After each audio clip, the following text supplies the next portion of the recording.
Aha! We meet again, Mr. Lincoln. I'm back, accidentally crossing paths with old Route 66 as I make my way east across the country, and I tried to resist, but somehow I found myself still pulling over and visiting the outside, at least, of the old home of Abraham Lincoln, born the 12th of February in 1809, the great emancipator. Dude, just think about it. Abraham Lincoln used to walk out of that door, down these steps, and off yonder towards the Capitol. And if he were dropped here from a time machine, he would definitely recognize his old neighborhood, preserved as much as possible by the National Park Service. There's a few missing teeth, but for the most part, many of his old neighbors' houses remain. So if he dropped down here in 2022, he'd definitely know where he was, and he'd definitely recognize his own home. I mean, look how perfectly restored and preserved it is. It looks identical to the way it did in old photos from back in Mr. Lincoln's time. But one thing he definitely would be astonished by is the way the scenery would have changed on his walk to work as he made his way to the old Capitol building. If he'd turn his head to the right today, he'd get a view of this. Man, what would he think of that building? He'd probably fall over onto his stovepipe hat. Flying saucers landing and aliens coming out could be no more shocking to us today than if Abraham Lincoln had suddenly seen that on the horizon. I mean, they didn't have elevators. They didn't even have indoor toilets then. Well, except the kind Mrs. Lincoln had up in her bedroom up there that I showed you last time. It's authentic too. Now on this visit, I'm not here to return to Mr. Lincoln's house.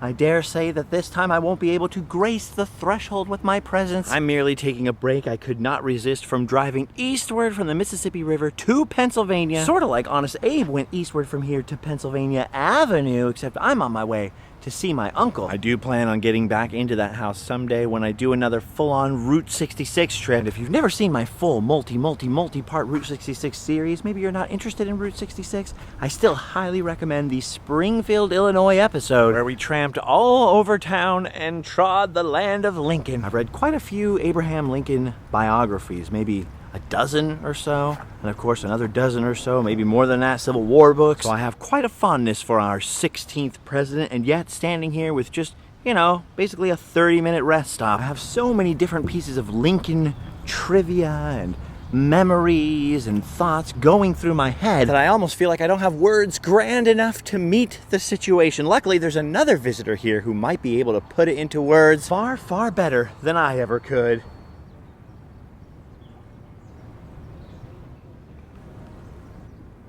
Boy, you said it, Julio. You said it all. Man, how do you follow that up? All right, time to get in the van, I guess. I've got still about 9 hours of driving to do to get to my uncle's, and I'm trying not to run at night, so I probably won't reach there today. I'm just thinking if I stop as little as possible today, then I'll have a little more time to get there tomorrow. Maybe stop and see a few things, but we'll see. It's very hard for me to resist the temptation to stop every 5 minutes. Oh my gosh. Oh my gosh!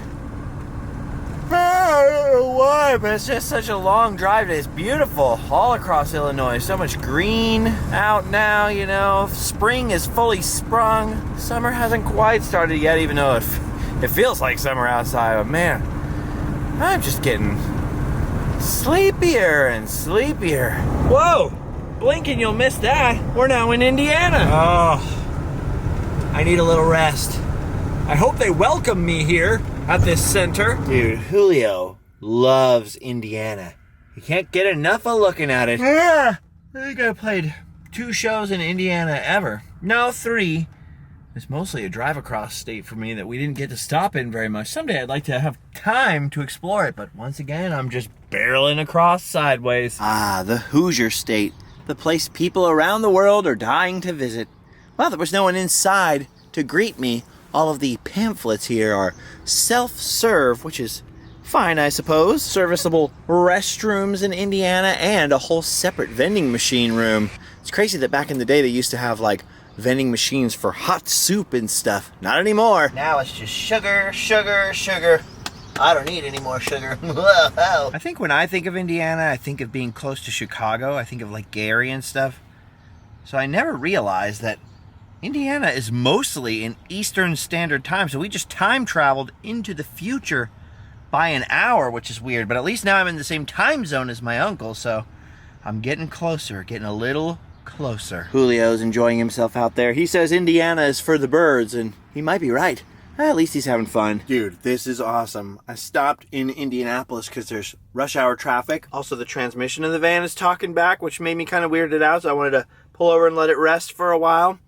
And dude, it's my first time ever coming here, but there's a place called BB Bop Asian Grill. It is a completely gluten-free restaurant. Just randomly right where I happen to pull over and go to the bathroom and everything. Holy cow. Julio's been helping me eat it, but he won't eat any of the noodles. He just keeps eating all my chicken. Why don't they have this where I live? Why? I recognize the name because it came up in an app when I was in Kansas with Al, but this was pure coincidence and pure joy. The first time I've ever been able to pull over and just have some food at the first place I saw, literally, in years and years. Dude, it was so good too. I totally scarfed it. I probably shouldn't have. I probably should have been like more careful, but I scarfed that whole bowl of food down, except for what Julio took. Man, I don't know if they're hiring, but I'd love to apply to become the face of that. I'll support BB Bop. Oh my gosh.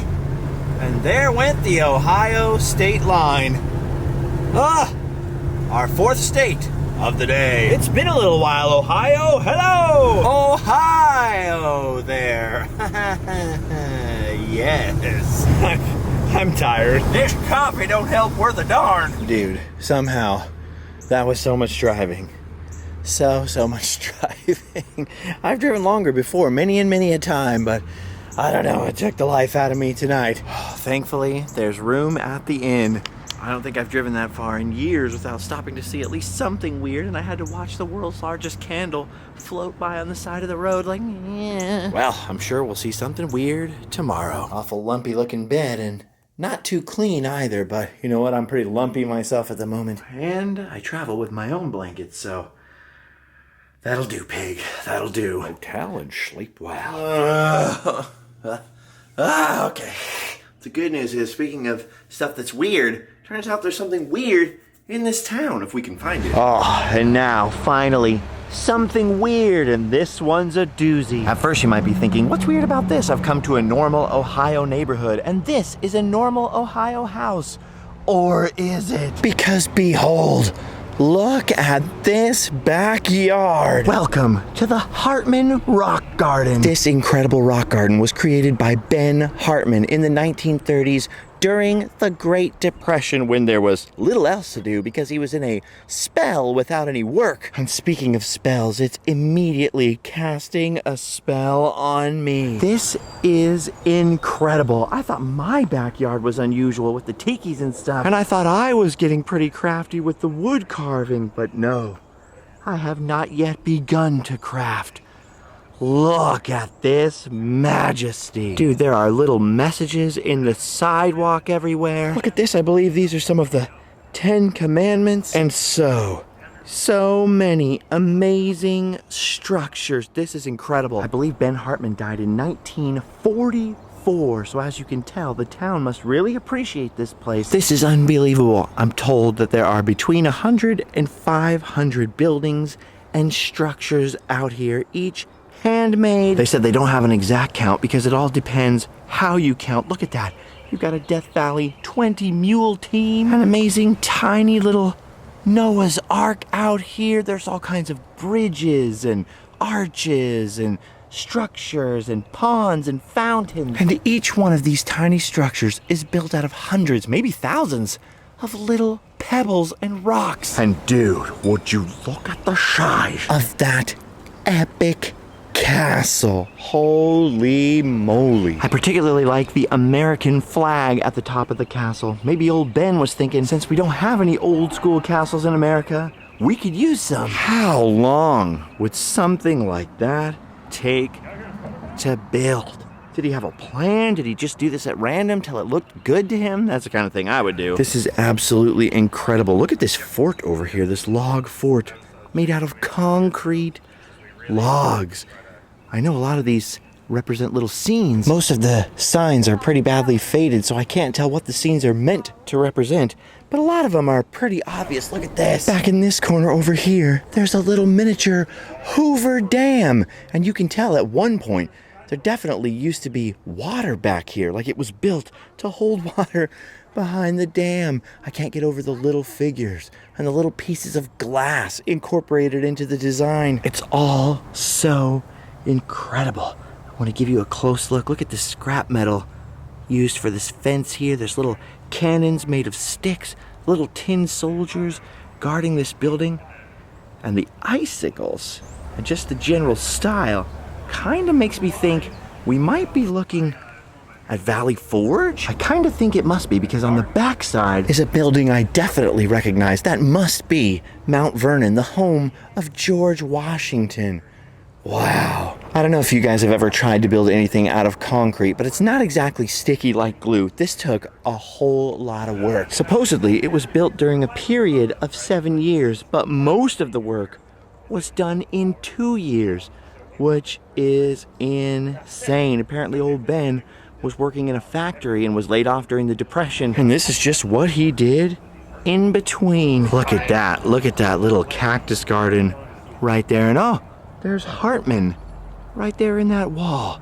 Dude, this is incredible. I'm told there's a field trip on the way. So they were telling me, get your good shots while you can, because there's about to be kids roaming all over the place. There was another big one just leaving as I pulled up. It took a long time for them to cross the street in front of me. So apparently this is a much beloved spot in town. Look at this incredible church. Look at the steps right there and the little archways. Holy cow. And there's the White House back there and Independence Hall. I think you could probably see those a little better from the other side of the fence. Nope, never mind. They let me trod upon the grass to come see it. Look at that. Look at the little pieces of glass in all the windows and the door frame, which is now fallen down. But it's a constant restoration process, apparently. They were telling me how they look at old historic photos to try to figure out what to plant in the garden.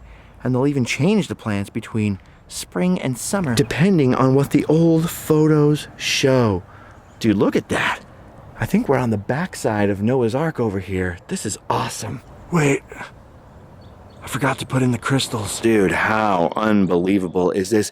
Just the rock wall, the big castle, and that shed over there that looks like an even bigger castle would be impressive enough, but then you add in the hundreds of other little buildings and structures, and even this fence is a weird texture. Man, good old Ben Hartman did not like to be idle. That's for sure. I just keep wondering what his neighbors thought of all this as this was going up. There's crazy old Ben building this giant eel birdhouse thing. Unbelievable. The birdhouses, then the bird bath over here. And look at the size of this giant basket over by the fountain. Here's another bird bath over here with a very angry goose and a bunch of goslings in it. A stone cactus. Never seen one of those before. A canoe. The old shul house. This even has a little miniature bell inside. Oh, I can actually read this little plaque. It says, "Good old school days." Well, mine weren't, but at least his were. Dude, how absolutely incredible are all these. Here's my hand for scale with that building. And my hand is about 9 inches, so it's roughly Mego scale, but they're all different. Look at the wishing well here. Even the handle is all made up of little pebbles. You'd think he'd just take a real handle and stick it in there to make life easy, but no, no, no. Oh, this one's particularly tiny. Look at those old rusting tin soldiers there, guarding whatever that is, the nativity grotto for all I know. I don't know what that is. This one just looks like a big trophy. He deserved a trophy. Good for him. And what in the world is going on here? Soldiers crawling around through a graveyard. These are bullets, I'm pretty sure, over here. These little fence post looking things. And that whole scene is underneath the Liberty Bell. I love liberty. I guess freedom isn't free, y'all. How cool is this? The little ferns and grottos. The little steps get me every time. This is amazing. Imagine being a kid and getting to play with your toys out here.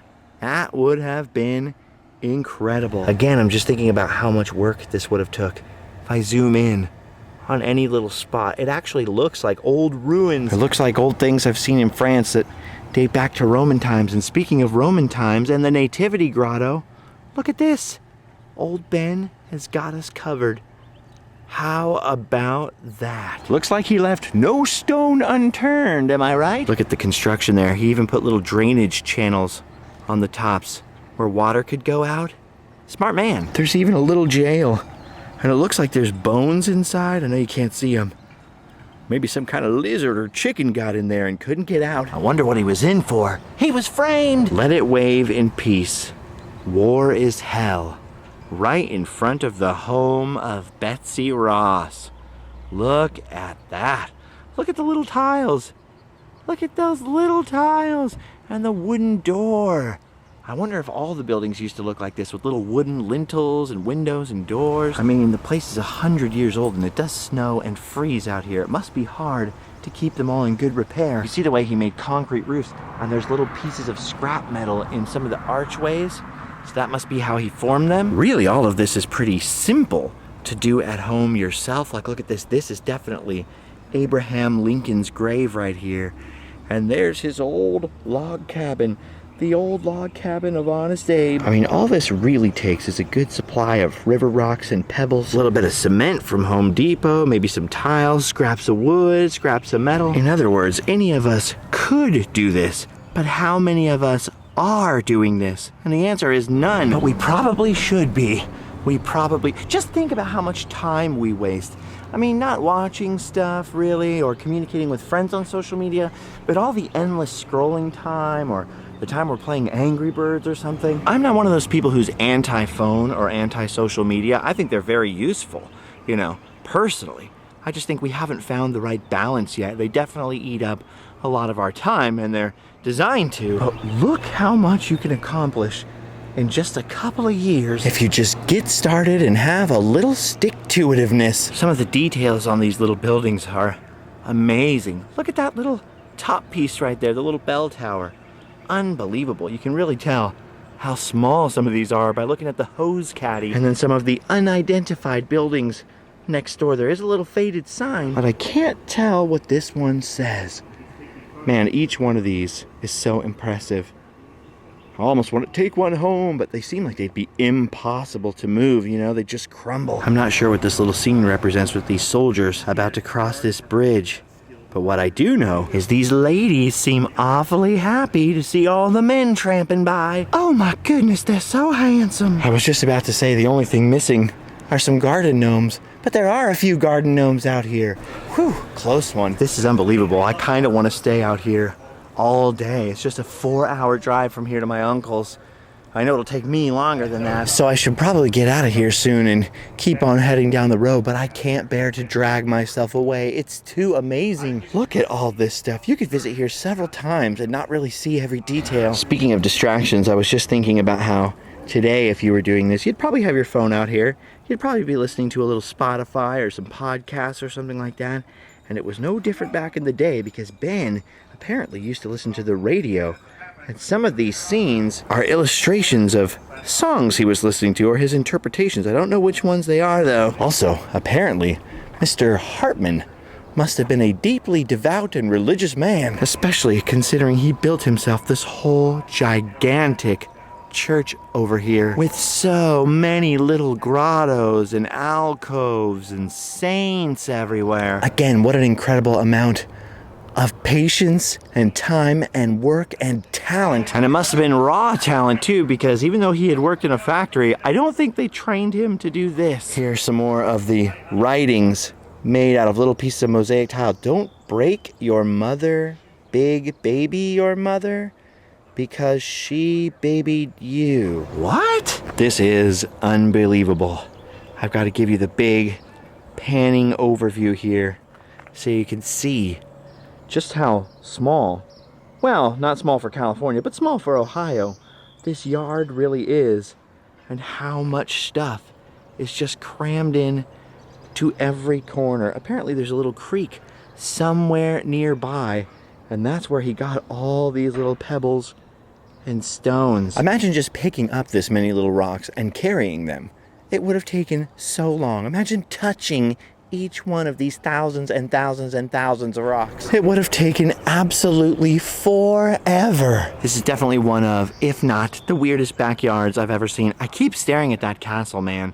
I remember going to this guy's house who had built Disneyland in his backyard. That was really cool. Dave Shegog in Anaheim. Well, he's an architect and very picky and used a lot of very costly materials and spent a lot of time redoing all his miniature stuff, especially the castle. I remember him telling me it would have cost tens of thousands of dollars to build. But this seems like a pretty darn good alternative if you're short on money, but flush on time. Wow, just look at all the flower pots Imagine how long each one of these took to build, just by themselves. Dude, even out in the front yard, I can see little cabins tucked away. And I even noticed a shed in the backyard where they're fixing up some of the displays that aren't out in the yard right now. So there's even more stuff. I think, though, we've pretty much seen it all now. And good thing, because I can see the field trip bus pulling up, which means it's about to get a lot busier out here.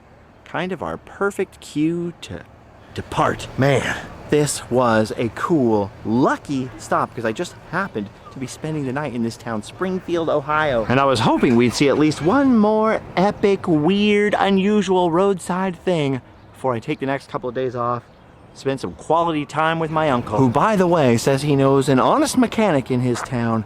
And I'm gonna have him look at the van again. I'm gonna specifically have him look at the motor mounts. That was my first thought, my dad's first thought. None of the mechanics I've taken it to so far thought that's what it could be, but just something in my brain is like, check the motor mounts. You'd think I'd be hating this van at this stage in the journey with all the stress and trouble it's caused me, but I think I'm developing some sort of trauma bond with it or something, because I want it to survive. Come on, Julio, that's enough. You've got to cross the road. What's that? To get to the other side. All right, ladies and germs, I am losing all kinds of track of time for sure. I don't know if this adventure has been long or short or what, but I do know that it's time for it to be over. So make sure you check out our sick merch at store.randomland.com. Please consider checking out our Patreon, where we have podcasts and extra videos depending on what tier you're in there. I have got to literally get it in gear to go see my uncle, but you have done your duty. You can go home and... Well said, Julio.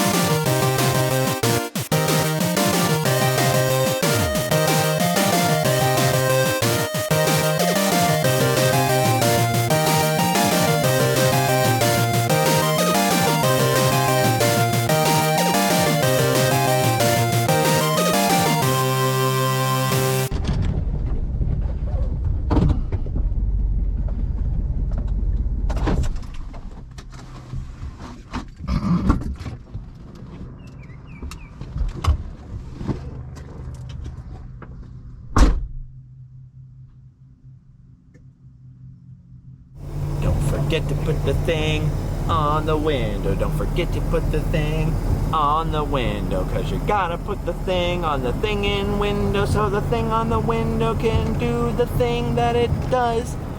When you put it on the window and it does the thing, then you can drive along and sing, and then you can do whatever you want and feel, cause it's on the window and that is appealing. Let the window thing do its thing. Then you can just drive along and sing. Let the window thing do the thing on the window, and don't forget it, my friend. Ba ba ba. This guy that just parked down the road right there was driving by when I was talking to Julio, and he goes, "Hey, bruh, what's that?"